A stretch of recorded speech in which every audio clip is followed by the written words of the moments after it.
Praise the lord. కీర్తన గ్రంథం 18వ అధ్యాయం 2వ వచనం.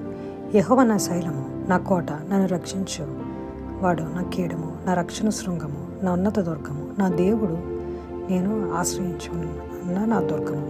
ఆమేన్. ఇక్కడ యేసుప్రభు వారు మన కోటగా ఉన్నారు.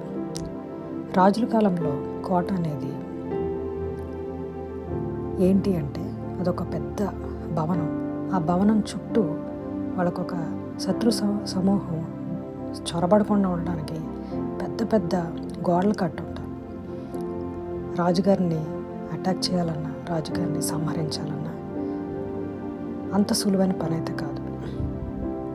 ఆ కోటను దాటుకుని వెళ్ళి వాళ్ళు ఆ భవనంలోకి వెళ్ళాలి అంటే చాలా సైన్యాన్ని ఎదుర్కోవాలి. అంతలోనే శత్రు సమూహం సంహరించబడుతుంది.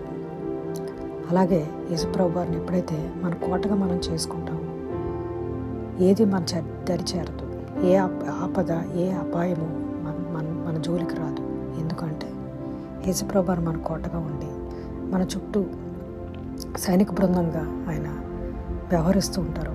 అప్పుడు ఏది మన చెంతకు రాకుండా వచ్చే ప్రతి దాన్ని కూడా యేసుప్రభు వారు సంహరిస్తారు. ఆమేన్.